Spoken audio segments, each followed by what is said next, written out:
Sebenarnya Nabi itu sudah menjabarkan isi Al-Quran itu kepada umat ini.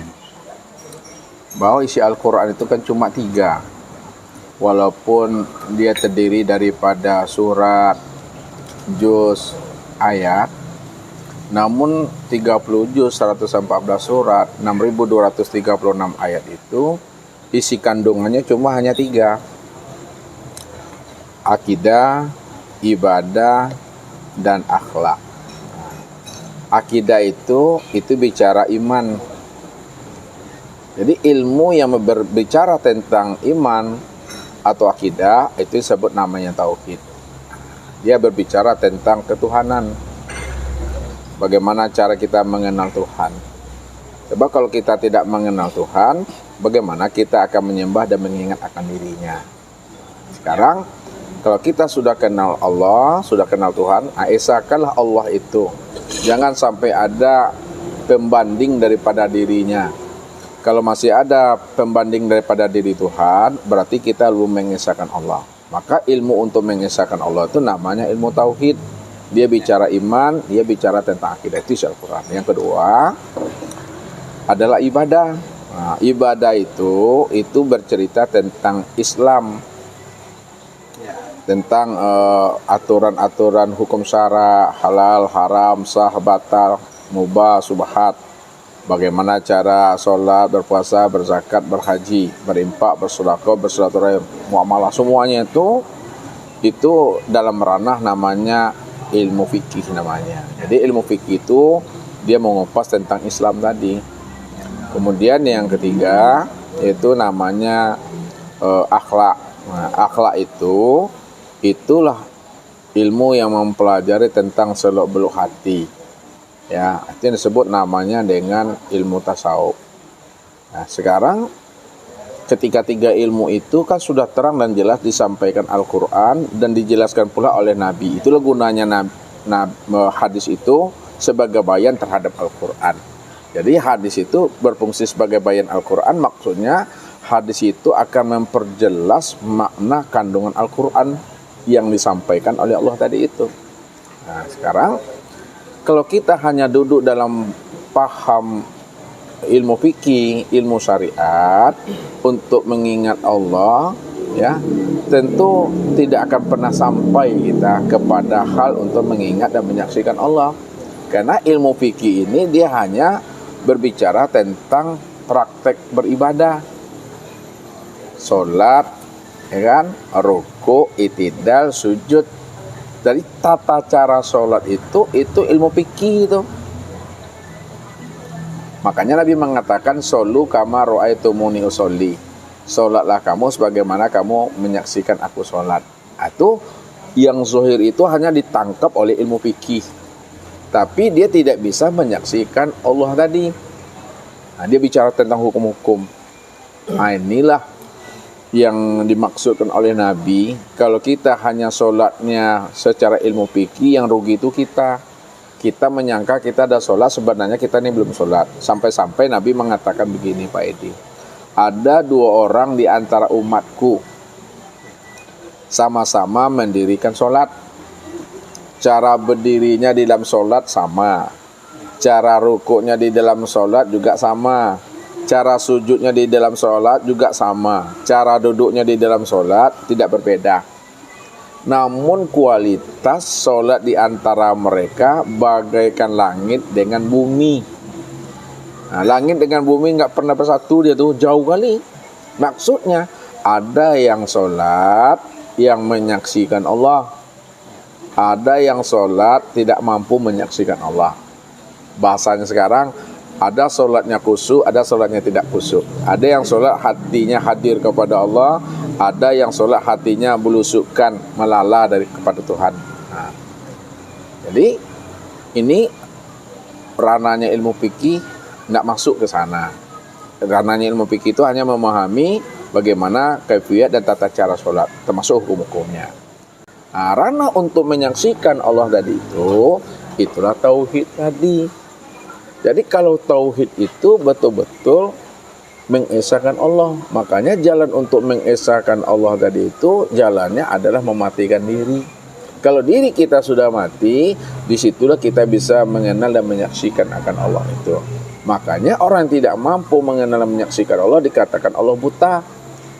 Ya, kalau udah buta di dunia, udah buta di akhirat. Apa kata Allah dalam surat Bani Israil ayat 72?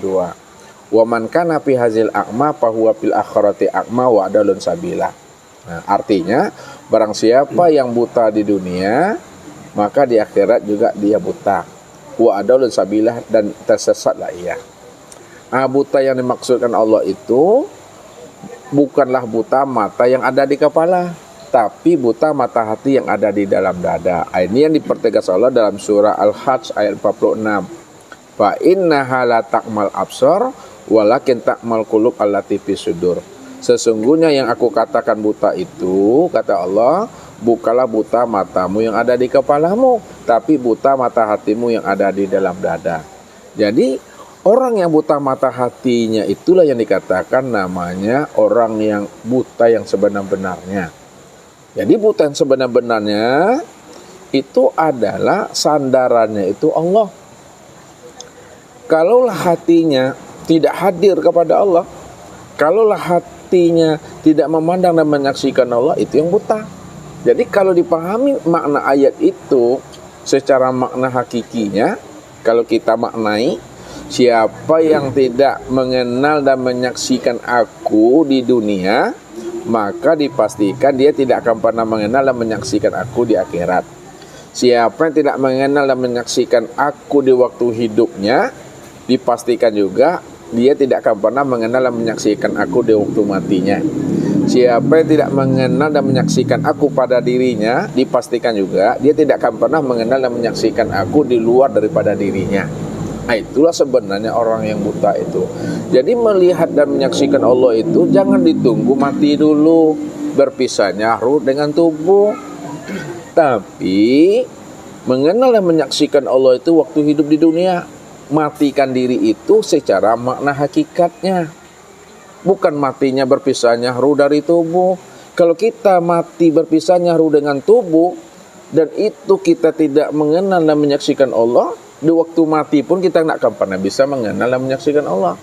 Jadi mati di dalam hidup, mati sebelum ajal datang, matikan keakuan dirimu. Allah kan sudah katakan, kata Allah itu, kullu man 'alaiha fan wa yabqa wajhu rabbika dzul jalali wal ikram.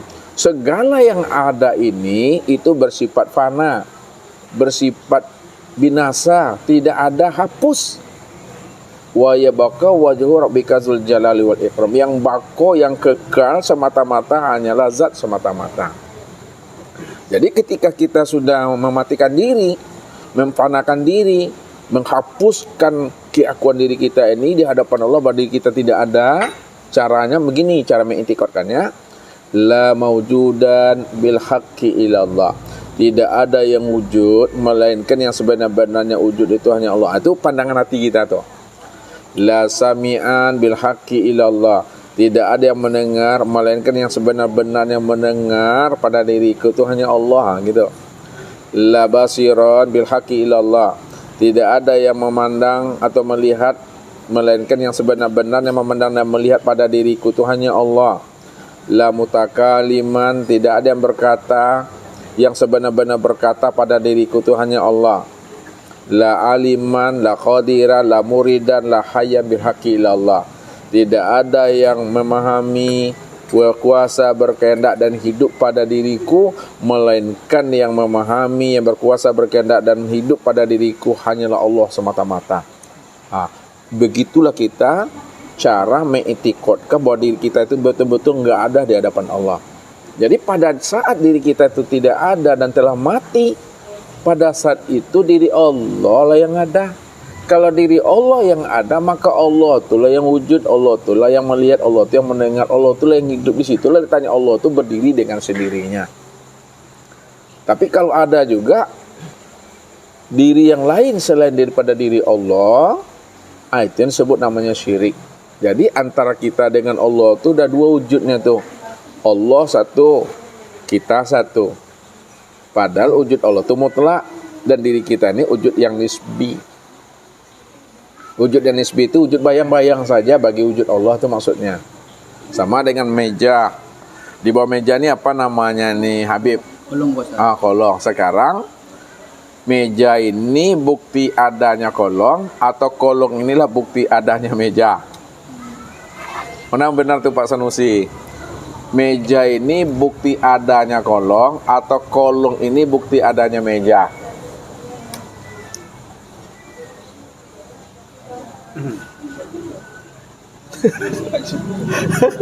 Ya mana Habib? Meja itulah bukti adanya kolong. Ya, meja itulah bukti adanya kolong. Kalaulah kolong kita katakan bukti adanya meja, andai kata meja ini kita pindahkan atau kita angkat aja sebenarnya tidak ada kolong tuh lagi. Berarti kolong itu ada karena adanya meja.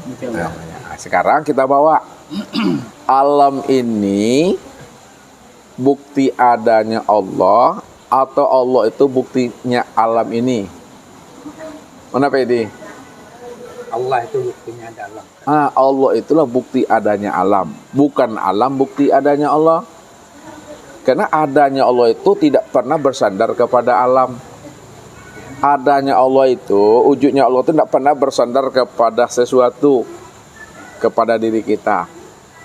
Ya, kalau Allah tidak pernah bersandar kepada alam dan kepada diri kita, karena dia cuma yang wujud, itu maksudnya bahwa Allah itulah bukti alam. Allah itulah buktinya segala sesuatu itu. Oleh karena itu, alam dan sesuatu termasuk diri kita ini disebut kolong saja bagi Allah. Kolong. Jadi kolong itu disebut wujud yang nisbi. Kalaulah kolong itu wujud yang nisbi, maka diri kita, alam ini kan kolong. Maka alam dan diri kita ini adalah wujud nisbi, tidak yang sebenarnya. Yang sebenarnya itu adalah Allah. Allah itulah wujud yang hakiki dari itu. Nah, jadi jangan sampai ada terpandang wujud yang lain selain Allah pada diri maupun di luar diri. Kalau masih terpandang wujud yang lain selain Allah pada diri dan di luar diri, itu yang dikatakan namanya najis batin tadi. Tidak bisa dibersihkan dengan 7 muara, 7 samudra, tidak bisa dibersihkan.